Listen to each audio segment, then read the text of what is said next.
রোজা রাখলে শরীর দুর্বল হয়ে যায়, ব্রেনের স্মৃতিশক্তি কমে যায়। অনেকের কাছে এমন মনে হতে পারে, কিন্তু আধুনিক বিজ্ঞান বলছে সম্পূর্ণ ভিন্ন কথা। আধুনিক বিজ্ঞান বলছে রোজা রাখলে এই রোজা আমাদের জন্য একটা ন্যাচারাল হিলিং প্রসেস হিসেবে কাজ করে।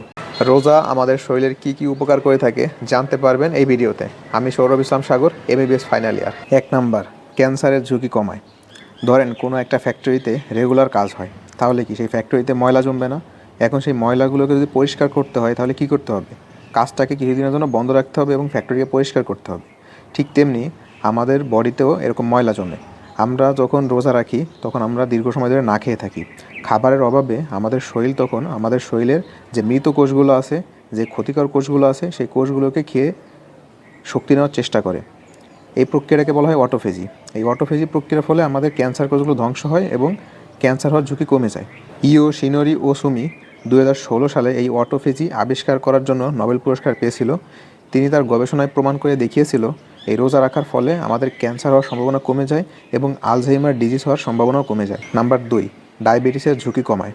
আমরা যখন সারাদিন বিভিন্ন খাবার খেয়ে থাকি তখন অনবরত আমাদের প্যানক্রিয়াস থেকে ইনসুলিন রিলিজ হয়ে থাকে, ফলে প্যানক্রিয়াসটা একসময় ক্লান্ত হয়ে যায়। কিন্তু রোজা রাখার ফলে আমরা দীর্ঘ সময় ধরে না খেয়ে থাকি, তখন আমাদের প্যানক্রিয়াস কিছুটা রেস্ট পায়, ফলে আমাদের ইনসুলিন সেন্সিটিভিটি বেড়ে যায়, ফলে টাইপ 2 ডায়াবেটিসের ঝুঁকি কমে যায়। ব্রিটিশ জার্নাল অফ ডায়াবেটিসের একটা গবেষণায় দেখা গেছে রোজা রাখলে এবং দীর্ঘ সময় না খেয়ে থাকলে টাইপ 2 ডায়াবেটিসের ঝুঁকি কমে যায়। নাম্বার 3, আমাদের হার্টকে ভালো রাখে। আমরা যখন রোজা রাখি, দীর্ঘ সময় না খেয়ে থাকি, তখন আমাদের রক্তে থাকা খারাপ কোলেস্টেরল, খারাপ চর্বি, লো ডেনসিটি লিপোপ্রোটিনের পরিমাণটা কমে যায়, ফলে আমাদের রক্তনালী পরিষ্কার হয়, আমাদের রক্ত পরিষ্কার হয় এবং আমাদের হার্ট ভালো থাকে। নাম্বার 4, আমাদের মস্তিষ্কের কর্মক্ষমতা বাড়ায়। আমাদের মনে হতে পারে যে আমরা রোজা রাখতেছি, আমরা দীর্ঘ সময় না খেয়ে থাকতেছি, এতে হয়তো আমাদের মস্তিষ্কে যে স্মৃতিশক্তি সেটা কমে যেতে পারে, কিন্তু গবেষণা বলছে তার উল্টা কথা।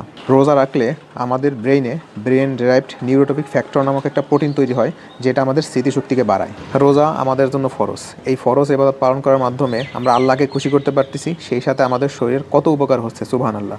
সবাইকে এই বিষয়ে জানানোর জন্য ভিডিওটা অবশ্যই শেয়ার করে দেবেন, আমার আইডিতে ফলো দিয়ে রাখবেন।